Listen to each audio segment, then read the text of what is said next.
दुर्योधन ने तुरंत ही पुरोचन को बुला करके और काम सौंपा है कि आप जाइए और वहां एक सुंदर महल। महाभारत भले आज से 2,500-3 हजार साल पहले लिखा गया है, लेकिन फिर भी इस महाभारत में आज के समाज के प्रत्यक्ष दर्शन। जब वो अत्यंत विश्वास पूर्वक वहां रहने लग जाएं, तो उस भवन को आग लगा दी जाएगी। महात्मा विदुर जो हैं, वो म्लेच्छ भाषा जानते हैं और इस भाषा से युधिष्ठिर भी परिचित थे। यो जानाति पर प्रज्ञाम नीति शास्त्र अनुसारिणी। अगर आप ये समझें कि शत्रु हमेशा शस्त्रों से आक्रमण करके ही आपको मारेगा, तो ये तो बड़ी भूल है। जब पूरा जंगल जल रहा होता है, तो बाहर रहने वाले प्राणियों को उससे बहुत हानि पहुंचती है, लेकिन जो प्राणी जमीन के अंदर बिल बना करके रहते हैं, उन प्राणियों को उस अग्नि से कोई हानि नहीं पहुंचती। यहां विदुर युधिष्ठिर को समझा रहे हैं कि आप जहां भी रहेंगे, आंख बंद हो, आंखों पे कोई पट्टी बांध दे, आंखों से कुछ न दिखाई दे, फिर भी उस जगह से आप बाहर निकल सकें, इतना अभ्यस्त हो जाइए उस जगह से।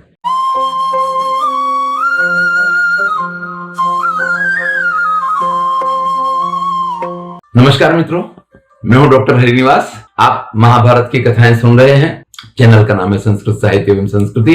देखिए, आज मनुष्य की जो स्थिति है, आज का जो समय है, महाभारत भले आज से 2,500-3 हजार साल पहले लिखा गया है, लेकिन फिर भी इस महाभारत में आज के समाज के प्रत्यक्ष दर्शन होते हैं। ये इस चीज का प्रमाण है कि महाभारत की जो रचना महर्षि वेदव्यास ने की है, वो कालातीत इसीलिए बनी है। यन्न भारते तन्न भारते इसीलिए उसको कहा जाता है कि सिर्फ उसकी कथाएं नहीं, उसके भाव और उसके विचार सब कुछ आज उसी रूप में हमें देखने को मिलता है। देखिए, धृतराष्ट्र ने मन में तो डर था कि लोग क्या कहेंगे, लेकिन जैसे दुर्योधन ने कहा कि मैंने सबको अपने साथ मिला लिया है, तो तुरंत ही दुर्योधन के इस प्रस्ताव को स्वीकार कर लिया है कि पांडवों को हस्तिनापुर से निकाल दिया जाए और उनको कहीं और में वारणावत नाम की जो जगह है, वहां भेजने का निश्चय कर लिया।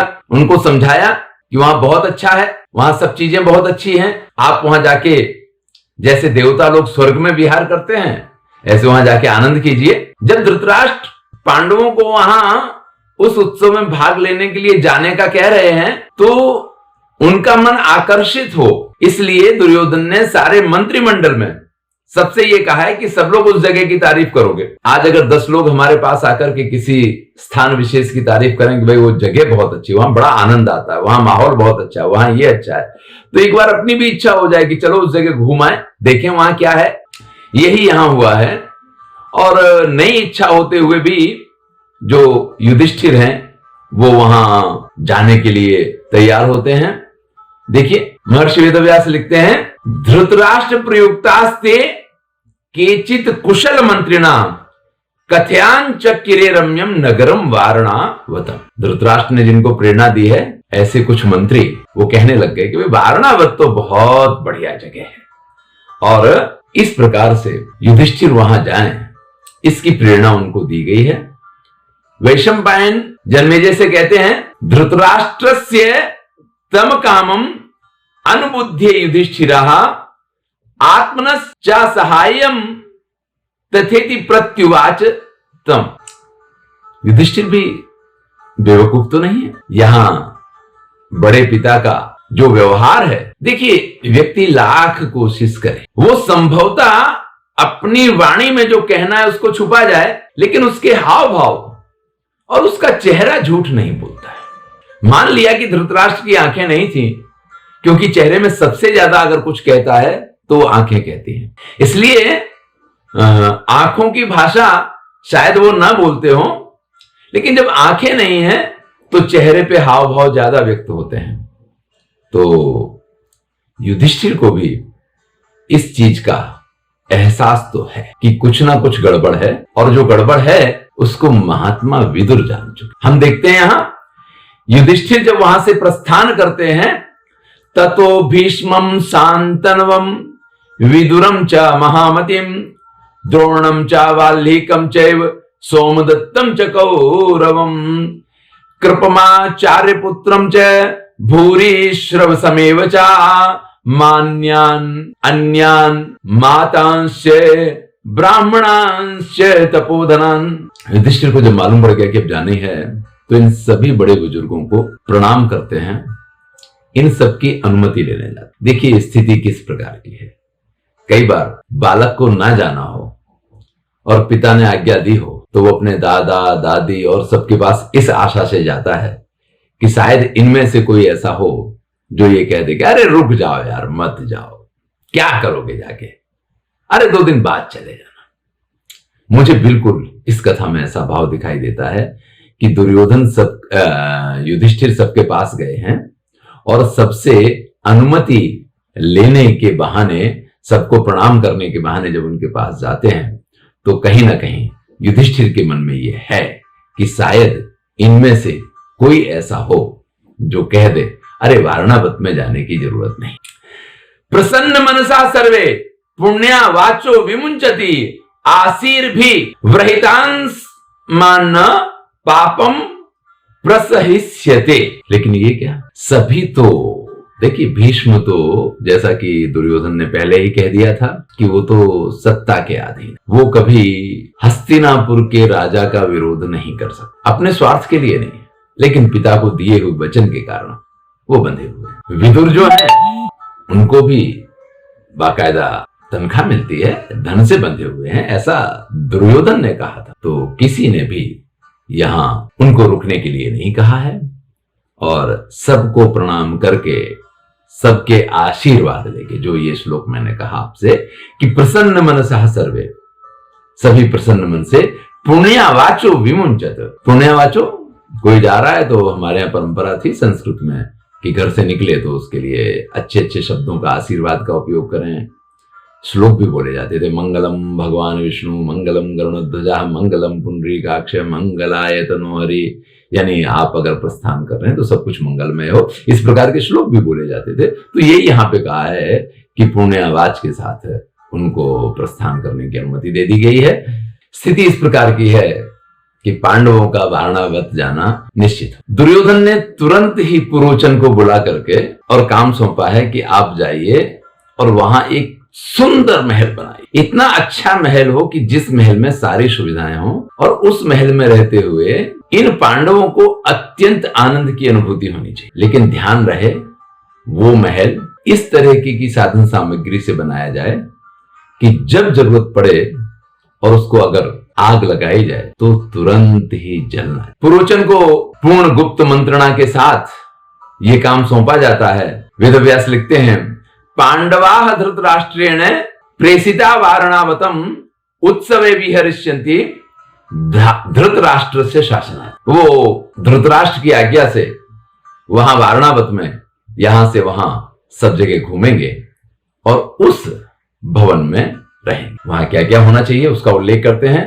आसनानि च दिव्यानि, यानानि शयनानि च विधातव्यानि पांडूनाम यथा पुष्येत वै पिता।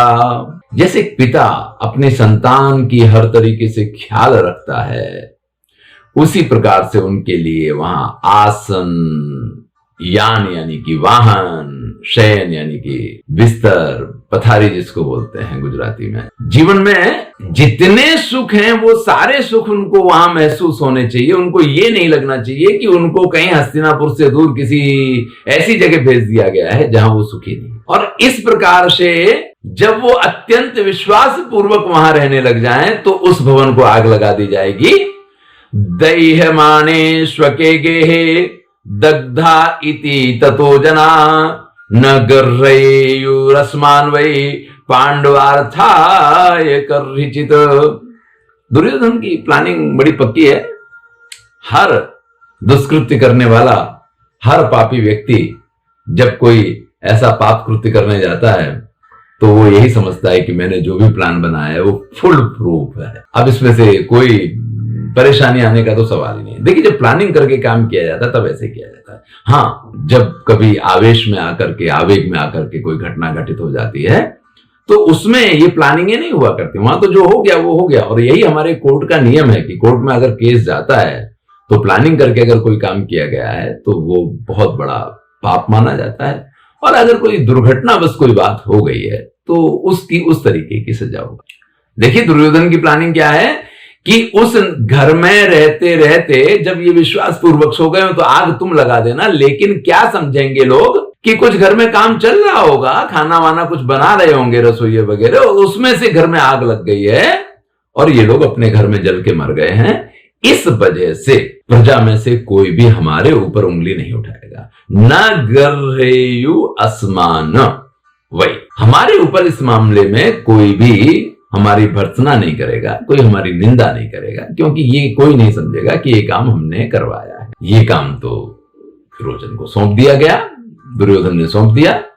लेकिन महात्मा विदुर एक तो धर्मराज के अवतार हैं और दूसरे ऐसे राज्य के प्रमुख मंत्री हैं जिस राज्य का राजा अंधा, इसलिए उनकी आंखें कुछ ज्यादा ही खुली रहती हैं और वो कुछ ज्यादा ही ध्यान रखते हैं। उनको इस सारी बात का पता चल गया।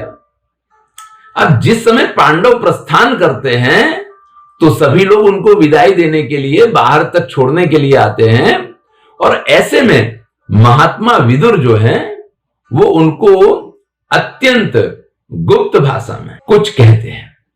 यहां उल्लेख मिलता है कि महात्मा विदुर जो हैं वो म्लेच्छ भाषा जानते थे, और इस भाषा से युधिष्ठिर भी परिचित थे। जो भाषा किसी और को नहीं समझ में आती है उस भाषा में विदुर जो हैं वो युधिष्ठिर को कुछ गुप्त संदेश देते हैं, और उस गुप्त संदेश को प्राप्त करके युधिष्ठिर जो है वो कहते हैं कि ठीक है, मुझे सब समझ में आ गया। देखेंगे थोड़े उत्तम श्लोक हैं यहां। यो जानाति पर प्रज्ञाम नीति शास्त्र अनुसारिणी विज्ञायेह तथा कुर्याद आपदम निस्तरेद यथा। भाई अगर व्यक्ति समझदार है तो उसको दूसरे व्यक्ति के, सामने वाले व्यक्ति के, वो शत्रु हो या भाई हो या पिता हो या माता हो या पत्नी हो, जब आप व्यवहार कर रहे हैं किसी के साथ तो आप बुद्धिमान तभी हैं अगर आप अपने सामने वाले के हाव भाव को समझ जाएं, यानी उसके मन में क्या है उस चीज को अगर आप जान जाते हैं तो क्या होगा कि आपदम निस्तरेत, आप किसी प्रकार की मुश्किल में नहीं पड़ेंगे। देखिए पत्नी क्या चाहती है अगर आप उस चीज को समझ जाएंगे तो आप योग्य रूप से उसको जवाब दे सकते हैं या उसको प्रसन्न कर सकते हैं, ये संभव है। दूसरी बात कहते हैं अलोहम निशितम शस्त्रम शरीर परिकर्तनम यो वेत्ति न तु तम ग्रंथि प्रतिघात विदम द्विषा। अगर आप ये समझें कि शत्रु हमेशा शस्त्रों से आक्रमण करके ही आपको मारेगा तो ये तो बड़ी भूल है। आपको हमेशा ये भी तैयारी रखनी चाहिए कि हमारा दुश्मन बिना किसी शस्त्र का प्रयोग किए भी हमारे ऊपर हमला कर सकता है, हमारा शिकार कर सकता है। तो किसी शस्त्र से ही सावधान रहने की जरूरत नहीं है। कोई शस्त्र आपके आसपास ना हो, आपके आसपास कोई शस्त्रधारी ना हो। देखिए जब बहुत ही सबल राजा हुआ करते थे और उनके ऊपर किसी अन्य प्रकार का दुश्मनों का जोर नहीं चलता था तो विषकन्या वगैरह का प्रयोग किया जाता था। ऐसी सुंदर स्त्री भेजी जाती थी कि जो उसको अपने मोह पास में फंसा ले, जबकि वो विषकन्या हुआ करती थी। और एक तरीके से मैं ये कहूंगा कि उसके स्पर्श मात्र से दुश्मन की मृत्यु हो जाए। और भी बहुत सारे इतिहास में इसके प्रमाण हैं। राजीव गांधी को कहां किसी ने शस्त्र से मारा, उनको तो वो माला पहनाई गई, उनके स्वागत में पहनाई गई माला ने उनके प्राण ले लिए। तो ये बात यहाँ पे विदुर जी समझाते हैं कि सिर्फ शस्त्रों से ही प्रतिघात नहीं किया जाता है, प्रतिघात और भी तरीके से हो सकता है। आपको इस चीज से सावधान रहना। आगे कहते हैं कक्षग्नम शिशिरग्नम महाकक्षे बिलौकशः न दहेदीति चात्मानम यो रक्षति सजीवति। भाई पूरे घर में आग लग जाए, जब पूरा जंगल जल रहा होता है तो बाहर रहने वाले प्राणियों को उससे बहुत हानि पहुंचती है, लेकिन जो प्राणी जमीन के अंदर बिल बना करके रहते हैं, उन प्राणियों को उस अग्नि से कोई हानि नहीं पहुंचती है। एक और बहुत ही जरूरी बात कहते हैं, देखिए मैं सारे श्लोक आपके सामने इसलिए प्रस्तुत कर रहा हूं कि इसमें जीवन के वो सत्य हैं, और खास करके जो किसी भी प्रकार से सामाजिक जीवन में हो, उनको इन चीजों को बहुत ही ध्यान से सुनना चाहिए और समझना चाहिए। ना चक्षुर्वेति पंथानम न चक्षुर्विंदते दिशः ना धृतिर्बुद्धिमाप्नोति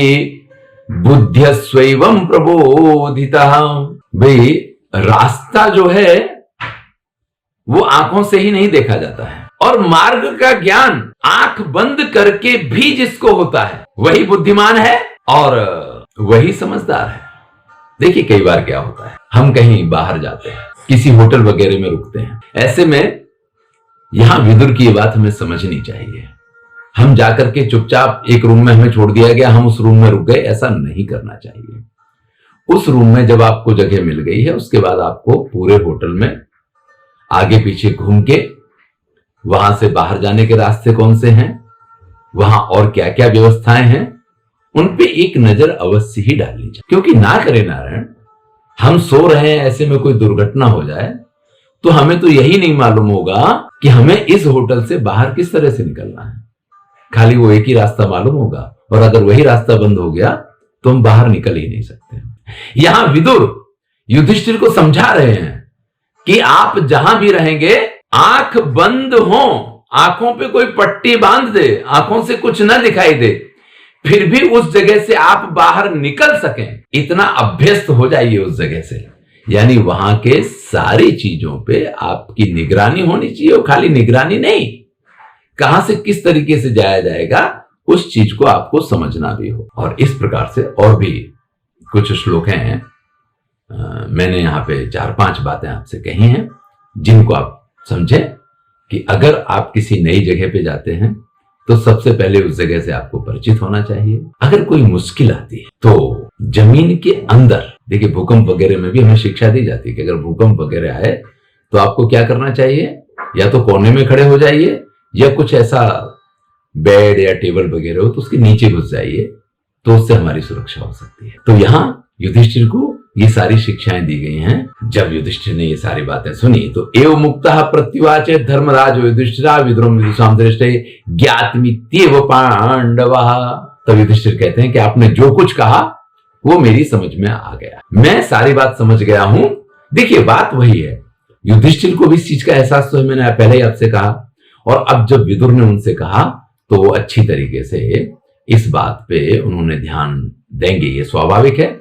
ऐसे में कुंती जो है वो ये सारी बात तो सुन रही है कि विदुर ने कुछ कहा है, और युधिष्ठिर ने भी ये कहा कि हाँ सब मेरी समझ में आ गया। तो कुंती पूछती है कि ऐसा कुछ क्या है जो उन्होंने कहा, और भाई हमारी समझ में तो आया नहीं, और तुमने ये कहा कि हाँ विदुर चाचा हैं, उनसे ये कहा कि हाँ हमारी समझ में सब आ गया है, तो अगर कोई हानिकर बात नहीं है तो हमें भी बताओ। यानी कुंती और बाकी के भाई वो भी इस चीज को जान सकें कि विदुर ने क्या कहा। अगर उसको बताने में कोई परेशानी है तो मत बताओ, लेकिन अगर परेशानी नहीं है तो हमें भी बताओ। तो अष्टमे हनि रोहिण्याम प्रयाता फाल्गुनस्य ते वारणावत मासाद्य दद्रुसुर नागरम जनो। तब इतना ही कहते हैं युधिष्ठिर कि उन्होंने हमसे ये कहा है कि अगर सावधान रहेंगे तो प्राण संकट में नहीं पड़ेंगे। और वारणावत पहुंच के ये लोग आराम से रुक गए हैं, रहने लग गए हैं। आगे की कथा अगले अध्याय। धन्यवाद। देखते रहिए संस्कृत साहित्य एवं संस्कृति। मैं हूं डॉक्टर हरिनिवास।